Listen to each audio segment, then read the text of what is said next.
Teman-teman, apa sih sebenarnya rahasia utama untuk bisa sukses di dalam berinvestasi? Sebenarnya rahasianya itu adalah dalam pengendalian diri ya teman-teman. Udah dikasih tahu dulu dong. Tapi pengendalian diri ini maksudnya apa? Kita harus memiliki aturan-aturan untuk diri kita sendiri. Sehingga kita bisa istilah kata nih aman berlayar di dalam dunia investasi. Especially di dalam investasi saham yang akan kita bahas hari ini. Hari ini kita mau ngebahas tentang 7 golden rules untuk bisa sukses berinvestasi di dunia saham. So, check it out di video hari ini sampai habis.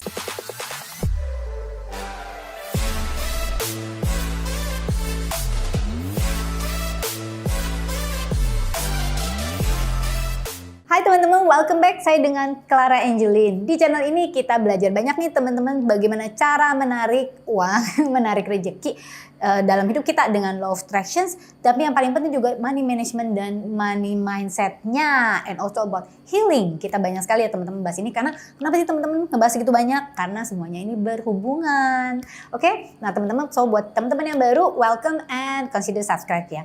Nah teman-teman, 7 golden rules ini menyangkut apa aja sih? Yang pertama, kalau kita berinvestasi, namanya juga investasi ya teman-teman. Saya lagi nggak ngomongin trading. Jadi kalau dalam dunia saham itu ada 2 jenis nih teman-teman.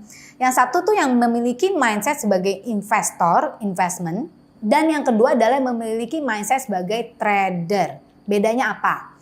Kalau yang trader pikirnya itu pasti apa teman-teman? Jangka pendek ya. Ada yang tradingnya tuh benar-benar yang harian. Jadi setiap hari bisa trading berkali-kali. Ya, tetapi di sini saya lebih fokus kepada yang pertama, yaitu mindset sebagai investor. Golden rules yang pertama untuk mindset sebagai investor adalah we have to think long term. Jadi kita berpikirnya untuk jangka panjang. Sehingga kalau kamu memiliki konsep pikiran saya ini investasi untuk jangka panjang, ya artinya apa? Jangan jangan terlalu terpengaruh sama yang namanya isu-isu di pasar, which is a lot teman-teman.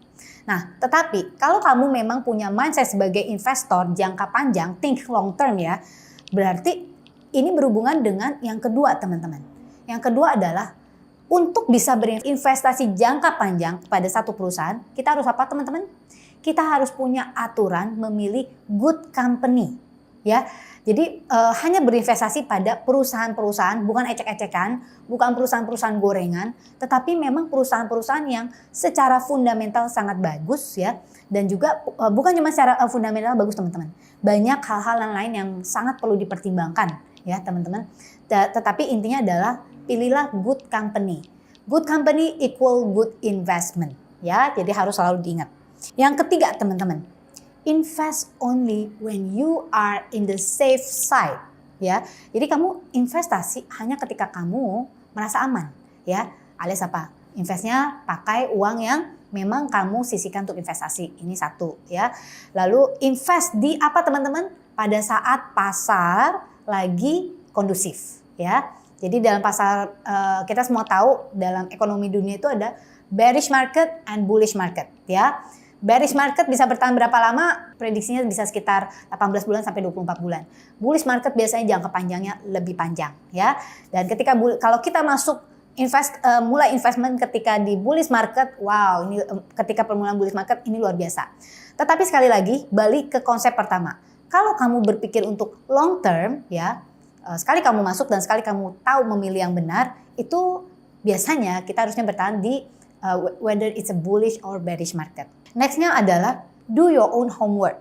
Ya, sebelum kita mulai berinvestasi, ada banyak hal yang harus kita pertimbangkan, ada banyak hal yang harus kita lihat.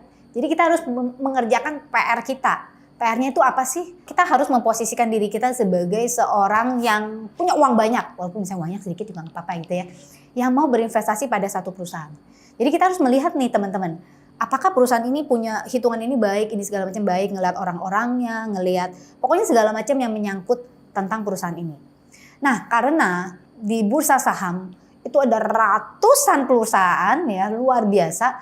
Nah, kita harus do our own homework ya, benar-benar memperhitungkan dan memilih yang terbaik ya, yang sesuai dengan agenda kita gitu ya, yang sesuai dengan tujuan kita.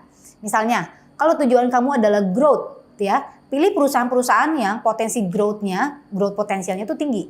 Tapi kalau kamu tujuan kamu adalah saya kepinginnya stable. Stable itu biasanya oh saya biasanya ingin dapat dividen tinggi. Jadi kamu cari perusahaan-perusahaan yang punya track record memberikan dividen yieldnya itu yang oke gitu kan ya, setiap tahun, nggak pernah lepas. Jadi yang stable ya.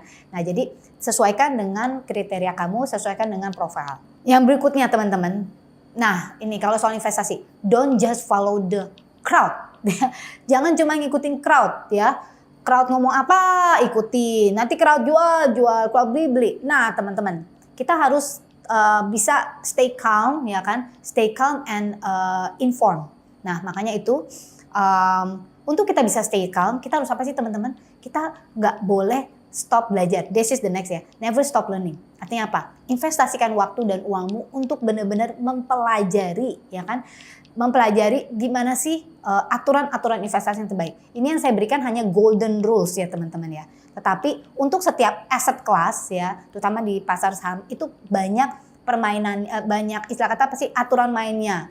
Banyak guru-guru gitu ya, guru-guru besar di pasar saham. Ini biasanya setiap guru-guru itu punya aturan main sendiri ya kan, bagaimana mereka melihat stok yang bagus itu seperti apa.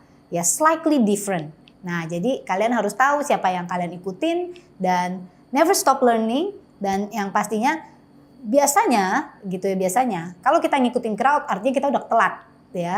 Tapi kita harus punya aturan yang tepat sesuai dengan yang kita pelajari itu. Next, never put all your eggs in one basket. Jangan pernah taruh semua telur di satu keranjang gitu ya teman-teman. Kita tahu. Jadi seberapapun kamu sangat yakin dengan satu saham ini gitu ya, satu perusahaan ini, ya jangan semuanya di situ. Jadi yang paling penting, nah, yang berarti ketujuh ya teman-teman ya.